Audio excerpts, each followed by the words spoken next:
দার্জিলিং ভ্রমণ পিপাসু বাঙালির অন্যতম ভালোবাসার জায়গার নাম। হিমালয়ের কোলে পশ্চিমবঙ্গের একটি ছোট্ট পাহাড়ি শহর। কাঞ্চনজঙ্ঘাকে কাছ থেকে উপভোগ করার মজা দার্জিলিং থেকে বেশি করে পাওয়া যায়।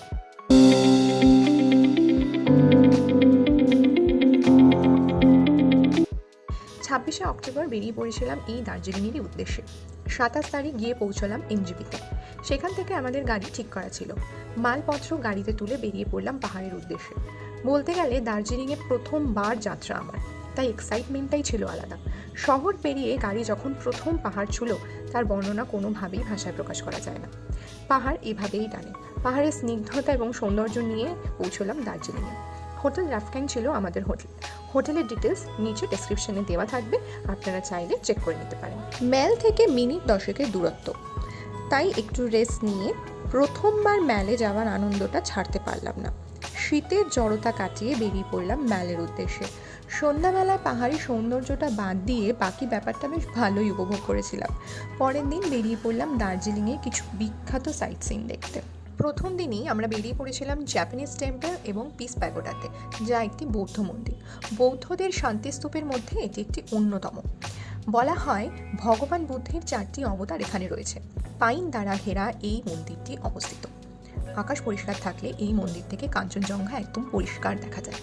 এই মন্দিরে প্রার্থনা করার কিছু সময়সূচি রয়েছে, যেরকম ভোরবেলা 4:30 থেকে 6টা পর্যন্ত এবং বিকেল 4:30 থেকে বিকেল 6:30 পর্যন্ত প্রেয়ার টাইমিং রয়েছে। মন্দিরটি খোলে ভোর 4:30 সময় এবং 7টার সময় এটি বন্ধ হয়ে যায়। প্রতিদিন মন্দির খোলা থাকে। মন্দির থেকে বেরিয়ে আমরা গেলাম আমাদের নেক্সট ডেস্টিনেশনে, সেটা ছিল বাতাসিয়া লুপ। দার্জিলিংয়ের বিখ্যাত টয় ট্রেনের জার্নি এনজয় করতে হলে এই লুপ দিয়ে আপনাদের যেতেই হবে। ঘুম স্টেশন থেকে টয় ট্রেন করে এসে অথবা গাড়ি নিয়ে আপনারা এই লুপে পৌঁছে যেতে পারেন। সর্পের এই রেলপথ ছাড়াও একটি বড় সুসজ্জিত বাগান রয়েছে এখানে। এছাড়াও রয়েছে একটি ওয়ার মেমোরিয়াল, গোর্খা সেনাদের স্মরণার্থে তৈরি করা হয়েছে এটি। সেদিন আকাশ পরিষ্কার না থাকায় কাঞ্চনজঙ্ঘা সহ আরও একাধিক হিমালয়ান রেঞ্জ আমাদের সেদিন দেখা হয়নি, নয়তো বাতাসিয়া লুপ থেকে খুবই সুন্দর এবং মনোরম দৃশ্য পাওয়া যায় এখানে। বাতাসিয়া লুপ প্রতিদিন ভোর 5টা থেকে রাত 8টা অবধি খোলা থাকে এবং এর প্রবেশ মূল্য 20 রুপিস পার পারসন। বাতাসিয়া লুপের আনন্দ নেওয়ার পর আমরা চললাম আবার দার্জিলিং ম্যালের উদ্দেশ্যে পরন্ত বিকেলের মজা নিতে। যাওয়ার সময় দার্জিলিংয়ের বিখ্যাত গ্ল্যানারিতে সামনে দাঁড়িয়ে ছবি না তুললে হয়, ভেতরে প্রবেশেরও ইচ্ছে ছিল, কিন্তু ওই লাইন দেখে আমাদের সেই ইচ্ছে মাথায় ওঠে। সন্ধ্যার আগে সকাল থেকে বিকেল পর্যন্ত হর্স রাইডিং চলে, যা আমরা আগের দিন বিকেলে এসে বুঝতে পারিনি। বাচ্চা কাচ্চারা সবাই হর্স রাইডিং করলো। গরম চা খেতে খেতে মেঘে ঢাকা পাহাড়ি দৃশ্য দারুণ উপভোগ করলাম।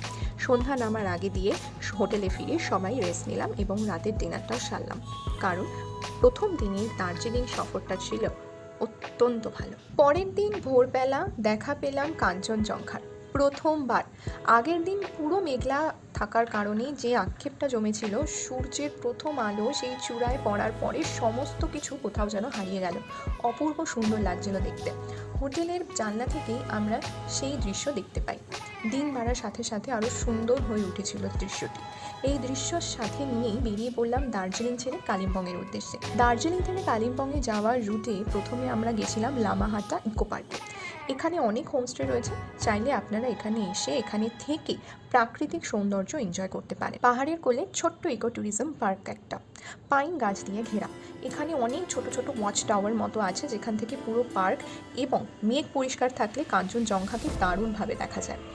এখানে জোড়া 2টি পুকুর রয়েছে পাহাড়ের কোলে, যাকে স্থানীয় ভাষায় জোড়া পোখরি বলে।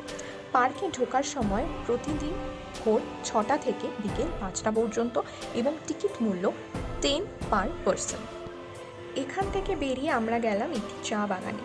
ডুয়ার্সে চা বাগান দেখার পর পাহাড়ের কোলে চা বাগান দেখা এই প্রথম। পড়ন্ত রোদে চা বাগানটা পুরো ঝলমল করছিল।